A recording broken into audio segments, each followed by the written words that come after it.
जाएंगे। और आपके लिए हमेशा देखो, पहले भी बात आई बाबू नेत्रम जी, चौधरी महेंद्र प्रताप जी की, उन्होंने भी रक्षा करी, आप भी हमारे रक्षा में खड़े हो, तो आपका भी देखो ये एहसान गांव के ऊपर रहेगा। तो मैं भाई विजय प्रताप जी से निवेदन करूंगा कि आप भी अपने विचार यहाँ रखें।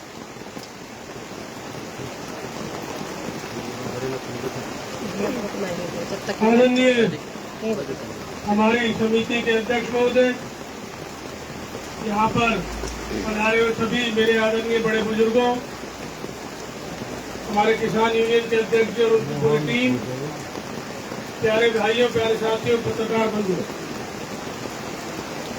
सबसे पहले तो हम बाहर से आए हुए सभी साथियों को धन्यवाद करते हैं कि मौसम इतना खराब होने के बावजूद सारे भाई आप लोग आए, और अभी भी इतनी देर से बारिश हो रही है, कोई भी आदमी यहाँ से इनके राजी नहीं। ये दर्शाता है कि पूरा समाज, सभी लोग राजकुमार जी के, उनके परिवार के और पूरी अनंतपुर संघर्ष समिति जो है 13 जुलाई को जो महापंचायत हुई थी, पूरे देश से लोग आए। मैं समझता हूँ जम्मू कश्मीर से लेकर और मध्य प्रदेश तक और इधर उत्तरांचल से लेकर राजस्थान तक, जितना भी ये इलाका है, सभी जगह से लोग यहाँ आए। और समिति के अध्यक्ष है ये, और उसके अलावा हमारी खापों के जो अध्यक्ष थे अरुण जेलदार जी, जो पूरे दिल्ली से लेकर आगरा और अलीगढ़ से लेकर भरतपुर तक की खापों के अध्यक्ष हैं। और सुरेंद्र सोलंकी जी जो 360 साल के अध्यक्ष हैं, उनकी अध्यक्षता में निर्णय लिया। और उसी सर्वसम्मति से जो महापंचायत का निर्णय लिया गया, उसी के आधार पर ये संघर्ष समिति चल रही है। भाई कोई बात नहीं, अरे कोई मॉम के थोड़ी बढ़ रहे हैं, क्या फर्क पड़े। देखो ऐसा है, अध्यक्ष उसी पे चल रही है जो निर्णय आपने जब लिया, उसी पे सभी संघर्ष समिति आगे चल रही है। 1 महीने का समय सरकार को दिया गया, सरकार ने 1 महीने का समय दिया, तो 3 दिन 4 दिन बाद ही मुख्यमंत्री को, यहाँ से जो सांसद है लगातार तीसरी बार है, और इलाके में तकलीफ भी यही है कि जब यहाँ से लोकल सांसद है तीसरी बार मंत्री है, उनके रहते ये सब क्यों हो रहा है। पर चलो ये बातें सब पुरानी होगी।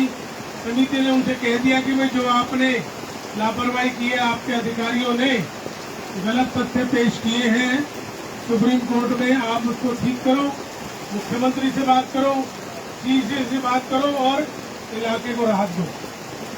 तो 3 दिन बाद मुख्यमंत्री से सभी लोग मिले, जिसमें केंद्रीय मंत्री भी शामिल हैं और मेरे ख्याल से 4 एमएलए भी थे। यहाँ से पार्षद जो गांव के ही हैं वो भी थे, और बहुत से लोग गांव से और इलाके से थे। हालांकि जो संघर्ष समिति बनी हुई है चौधरी अतर सिंह नेताजी के अध्यक्षता में, और मुझे चूंकि सलाहकार इन्होंने रखा हुआ है, मुझे एक फोन आया था कि भाई मुख्यमंत्री से गुड़गांव मिलने जा रहे हैं। तो मैंने बिल्कुल कहा कि नेताजी को जाना चाहिए और समिति भी जाए, चीफ मिनिस्टर के पास जाए, चाहे मंत्री जी ले जा रहे हैं, विधायक ले जा रहे हैं, जाओ। क्योंकि मुख्यमंत्री परिवार का मुखिया होता, हरियाणा का मुखिया है, और अपने मुखिया से मांगना चाहे वो पार्टी कोई हो, कोई पुरानी अधिकार है। लेकिन दुख की बात यह है कि चौधरी अतर सिंह नेताजी को वो लोग नहीं ले गए। आपको कोई बुलावा भी नहीं आया ले जाने के लिए, और समिति के लोग क्यों, अगर ये लोग जाते तो वो चिट्ठी को पढ़ते जो मुख्यमंत्री को लिख के दी गई, उसमें उन तथ्यों को डलवाते जो महापंचायत में निर्णय लिए गए थे। क्योंकि अभी एक आदमी का निर्णय नहीं है, ये लड़ाई एक आदमी की नहीं है, ये लड़ाई 36 बिरादरी की है। जैसा भाई साहब अध्यक्ष जी ने कहा कि अनंतपुर की लड़ाई नहीं है, पूरे हिंदुस्तान के देहात की लड़ाई है। सभी जगह अधिग्रहण हो रहा है, सभी जगह लोगों को हटा रहे, ये जो आंदोलन है ये हिंदुस्तान के लिए नजीर बनेगा, और इसीलिए लोगों ने यहाँ पर आकर शिरकत की, आपकी ताकत बढ़ाई कि हम इस संस्कृति को, जो हमारे देहात की संस्कृति है, हमारे हजारों साल से पूर्वज यहाँ रह रहे, इसको नष्ट नहीं होना चाहिए। यही तो ताकत थी आपकी।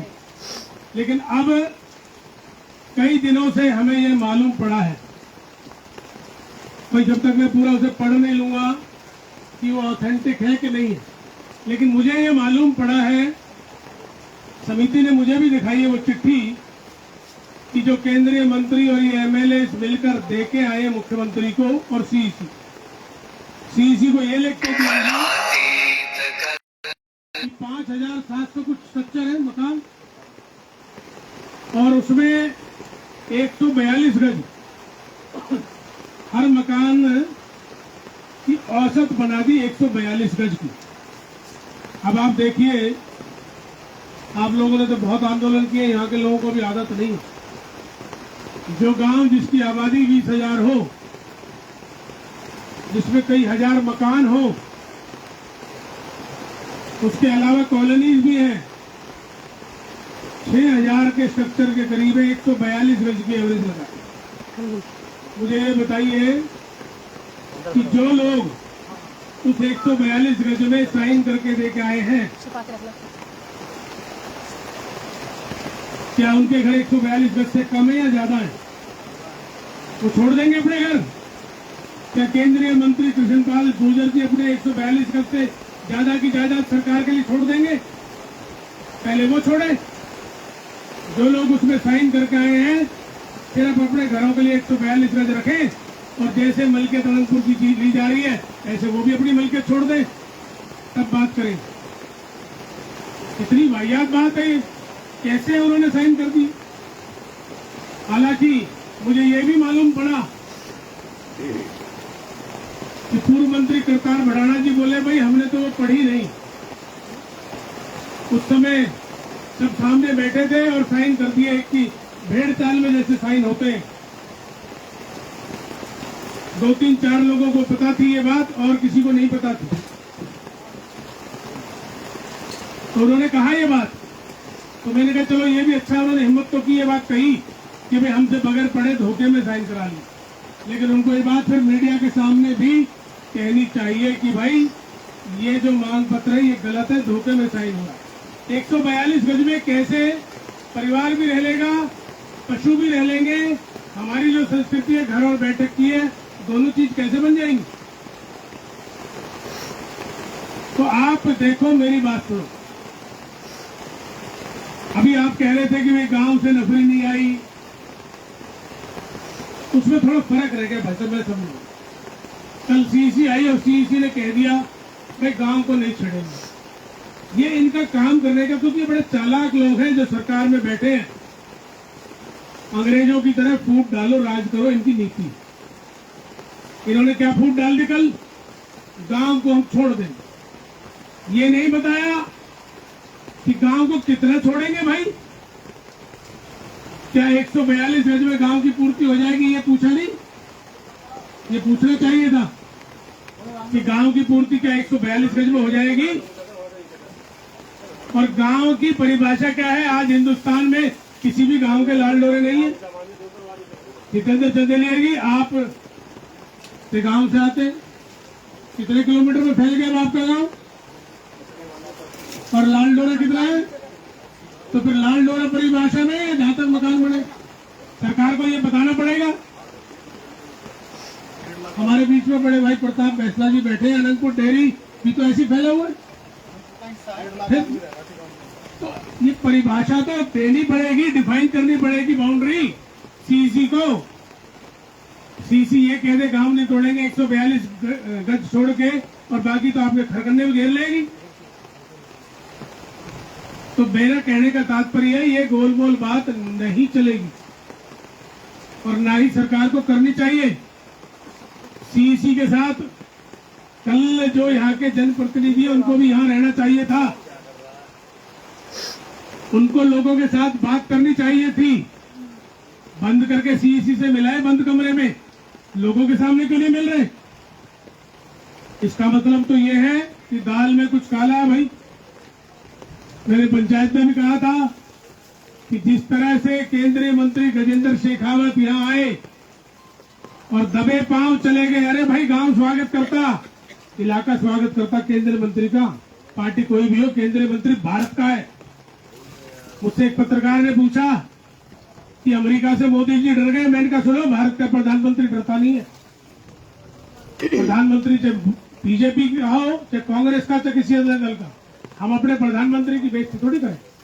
मुद्दे पे बात करें, जो व्यक्तिगत बात है, सिद्धांत की बात है। तो बात यह है कि अगर हम अपने स्वाभिमान और सिद्धांत की रक्षा नहीं कर सकते तो कौन करेगा भाई? तो मंत्री अगर बीजेपी की है तो क्या दिक्कत है? हम भी मिलते हैं उनसे, हम उनका स्वागत करते हैं, अध्यक्ष जी जाते हैं, उनको पूरा गांव दिखाते हैं, उनसे कहते देखिए गजेंद्र जी आप भी जो है ना ग्रामीण पृष्ठभूमि से, आप बताइए कि आज जो इस गांव के साथ अलंगपुर के साथ हो रहा है दुनिया में कहीं होता है? दबे पांव आए, दबे पांव चले गए, क्यों? इसका मतलब दाल में काला है। केंद्रीय मंत्री में इतना टाइम है? वो इसलिए आए थे कि वो इस इलाके की रेकी कर रहे हैं।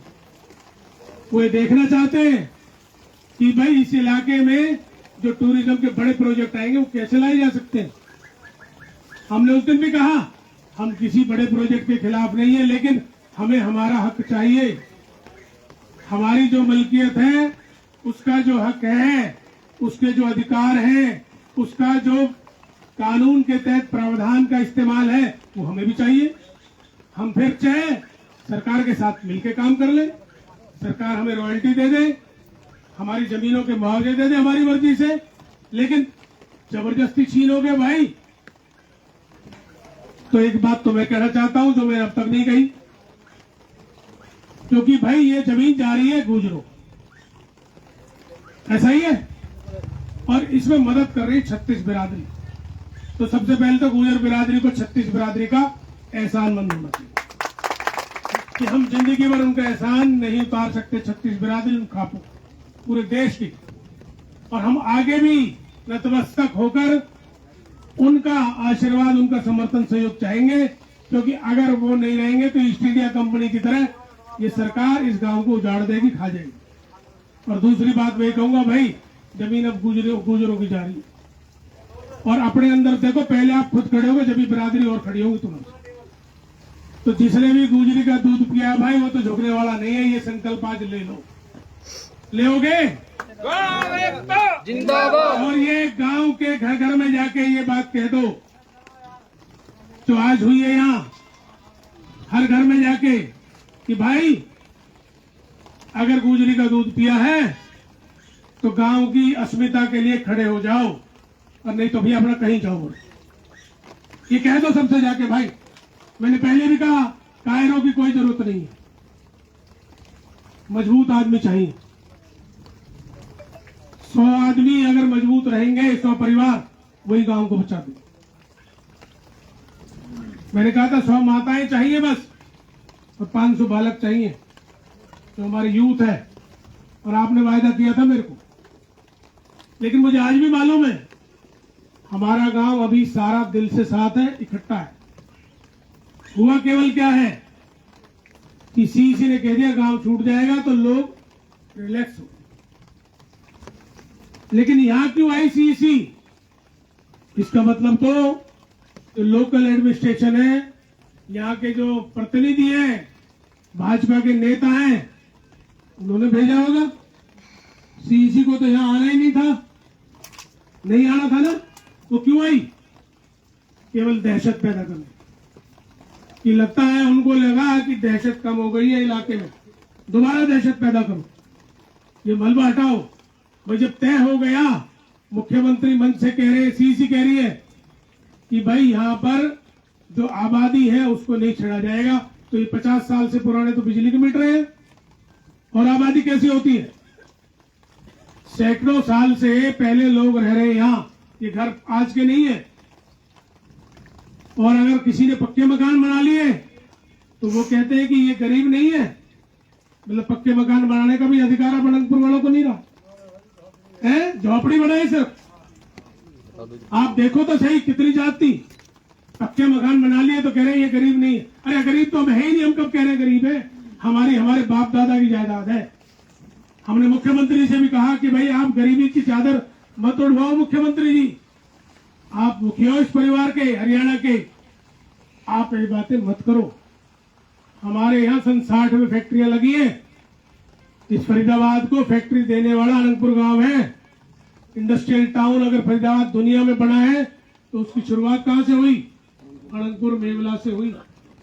तो आज जिन लोगों ने शुरुआत करी उनको गरीब बता के झुग्गी झोपड़ी बना रहे हो। ना ये गांव गरीबों का है और ना झुग्गी झोपड़ियों का। भाई मेरी बात सुनो। और हमने तो जो लोग बाहर से आके सलम बस्ती में रहे, हमारी सरकार ने तो उनको सुविधा दी, सड़क दी, पानी दिया, प्राइमरी हेल्थ सेंटर दिए, और आप देखो प्राइमरी स्कूल दिए, कम्युनिटी सेंटर दिए, शौचालय दिए, लाइट दी। ये तो हमने किया। और आप बसे बसाए 1300 साल पुराने गांव के साथ ये बर्ताव कर रहे हो। देखो मेरा अब भी ये यकीन है, क्योंकि आज कोई महापंचायत नहीं थी, आज एक मीटिंग थी राजकुमार जी की, तो इसलिए हो सकता है गांव में ये बात रही हो कि भाई गांव तोड़ने की बात तो सीसी मना करी गई है, अब इसके और रूपों पे चर्चा होगी, इसलिए आप लोगों को ये लग रहा है। मेरा ये मानना है कि अगर अभी भी आह्वान होगा सुंदर भैया तो पूरा गांव यही मिले। 24 तारीख का आप आह्वान कर दो। 24 को बोला है प्रशासन, कह रहा है 24 को आएगा, बोला नहीं था। तो भाई मैंने आपसे पहले का 1000 बच्चे व्हाट्सएप पे रहो कौन। अगर जिस दिन भी प्रशासन तोड़फोड़ की कार्रवाई करता है उस दिन पूरा गांव यहीं धरने पे बैठेगा, और मुझे पूरा यकीन है पूरा गांव आएगा। बिल्कुल आप यकीन रखो, मेरा यकीन है सुंदर जी। क्यों? क्योंकि कल इन्होंने फूट डालो राज करो वाली नीति अपनाई, उससे सबको ये लगा, लेकिन सबको ये नहीं मालूम कि ये सीईसी 142 गज का झुंझुना पकड़ा के गई है, गांव को बचा नहीं रही, गांव को 142 गज का झुंझुना दे रही। उसके बाद सील कर देंगे बाकी इलाका। हमें लिखित में चाहिए, मुख्यमंत्री लिखित में दे, सीईसी लिखित में भेजे, और सुप्रीम कोर्ट हमारे को रियायत दे, तब हमारी बात बनती है, उससे पहले नहीं बनती भाई। मैं इसलिए कह रहा हूं बार बार सारे इलाके से कि केवल एक नेता, किसी अधिकारी या किसी सीईसी के अध्यक्ष की मौखिक बात पे मत जाओ, लिख के चाहिए हमें। जब सरकार लिख के दे देगी सुप्रीम कोर्ट में कि ये इलाका हमारा आबादी का है, हमने यहाँ स्कूल, कॉलेज, अस्पताल, कम्युनिटी सेंटर, बारात घर दे रखे, तो जंगल में कोई बारात घर होते हैं क्या? सन 60 से दे रखे। कब से बिजली है, कब से सड़कें हैं? इसलिए ये गलत तथ्य पेश किए गए हैं। ये इलाका फॉरेस्ट एरिया में नहीं है। इस इलाके की जो मलकियत है 4500 एकड़ की, ये भी लोगों की है। इसको अगर सरकार लेगी है तो कानून के तहत जो मुआवजा है, और मुआवजे में भी 70% लोगों की स्वीकृति चाहिए कि भाई हम जमीन को एक्वायर कराना चाहते हैं। 70% नहीं करेंगे तो सरकार कर नहीं सकती। जो भी कानून देश का है उसके तहत हमें अधिकार मिलने चाहिए, तो तब आंदोलन रुकता है भाई, मौखिक बात पे मत जाओ। तो मेरा आज यही सबसे कहना है, इस बात को आप कमेटी, यूथ सारे जाके कहो, घर घर जाओ कि भाई आप मिसगाइड मत हो, क्योंकि जैसा भाई साहब ने कहा कि हम तो आ जाएंगे, कितनी बड़ी बात इन्होंने कही, मंच भी आपका, पंच भी आपका, छाती हमारी। तो ऐसे लोगों का एहसान उतार सकते हैं हम जिंदगी भर? नहीं उतार सकते। एक तरफ तो हमारे अपने वो हैं, आपके पार्षद हैं, आपके एमएलए हैं, आपके मंत्री हैं जो 167 एकड़ लिख के दिया है। कितना बड़ा विश्वासघात किया उन्होंने इस इलाके के साथ। 142 गज लिख के दिया है, इससे बड़ा धोखा कर सकते हो? कल मैं देख रहा था सोशल मीडिया में, कृष्णपाल गुर्जर जी की स्टेटमेंट थी कि राजकुमार जी का घर रिहायश में आता, अनंतपुर गांव में आता है। तो भाई इससे जो बड़ी ताकत और आपको क्या मिल जाएगी? केंद्रीय मंत्री है और आप कह भी रहे हो तो फिर पालन करो, बचाओ। हर मंच पे मैं कह चुका हूं, महापंचायत में मैंने कहा, मैंने चौपाल पे कहा कि अभी भी कृष्णपाल गुर्जर जी बड़े भाई है, मेरे से बड़े, अब आ जाए, गांव के अंदर आ जाए, कह देंगे कि भाई मैं इस गांव की लड़ाई लड़ूंगा, इसको बचा के लाऊंगा, उस लड़ाई में मैं भी उनके पीछे चलूंगा। लेकिन आए तो सही, केवल जमा नहीं, जमा खर्च, बड़े बूढ़े कहना बात अंत बिहान बिगड़न दे रहे, बाकी कुछ नहीं, ऐसे नहीं चलेगा। अब तो सामने आना पड़ेगा। और सीईसी ने जो बात कही है ना, सीईसी की अपनी बातें नहीं है भाई, ये कहलवाई है किसी ने, वरना सीईसी का अध्यक्ष बड़ी ताकत, वो ऐसी छोटी भाषा का इस्तेमाल ही नहीं कर सकता। कागज देखने को मना कर दिया, क्यों मना करेगा भाई? वो कहेगा अच्छा हम पेपर देखेंगे भाई, जिसके पेपर ठीक होंगे उसकी अनुशंसा कर देंगे।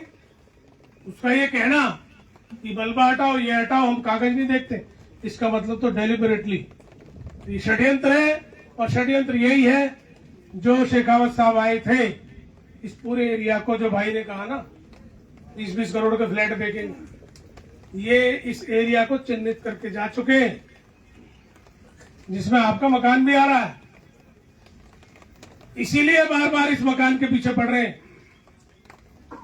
अंग्रेज भी नहीं करते थे ऐसे, तो जो हमारे अपने लोग कर रहे हैं। तो भाई इसमें मजबूत हो जाओ। हमारा जो मार्गदर्शन है वो हमारी कमेटी, हमारे अध्यक्ष जी बैठे, वो करें। ये मेरे सुझाव है जो मैंने अब तक कहा एज एडवाइजर, गांव का बेटा बच्चा, हमारा तो खून है, ये मेरा घर है, ये मेरे सुझाव है। लेकिन तय तो हमारी अध्यक्ष जी और समिति करे। तो जो अध्यक्ष जी और समिति तय कर दे, उसमें मेरा सुझाव है कि खाप के जो हमारे दोनों अध्यक्ष हैं, सुरेंद्र सोलंकी जी और जेलदार साहब अरुण जी, उनको भी आग्रह करके बुलाओ कि भाई ये अब मामला यहाँ पहुंचा है, अब आगे की रूपरेखा तय करो। दिल्ली कूच करना है तो भैया लाखों आदमियों के साथ दिल्ली कूच करें, पूरे देश का आदमी दिल्ली आए। अगर सरकार की आंख अब भी नहीं खुली है तो सरकार ऐलान जंग चाहती है तो ऐलान जंग भी सही, लेकिन तय कर लो अपनी बात। मेरा सुझाव है अध्यक्ष जी, आप उनको बुला के और मीटिंग रख लो। मैं समझता हूँ इतवार आ रहा है, परसों की रख लो और यहीं पर रख लो। इतवार 24 तारीख को राजकुमार जी को यहीं पर रख लो अगली मीटिंग। उसमें ये तय कर लो, गांव को बुला लो, बाकी इलाके को बुला लो कि भाई अब हम तय कर रहे हैं, सरकार की तरफ से तो ये झुंझुन हमें मिल गया है, ये नाकाफी है, या तो सरकार हमें रियायत दे दे या फिर हम अब दिल्ली कूच की तैयारी करें। क्योंकि जब तक भाई साहब ने कहा अहिंसक बड़े आंदोलन नहीं होंगे, अधिकार नहीं। मेरी बात, ये मेरे सुझाव है भाई, और अध्यक्ष जी इन पे विचार करना। मैं तो इतना ही कह सकता हूँ कि हर तरह से, हमेशा से, आपकी हर परिस्थिति में मैं आपके साथ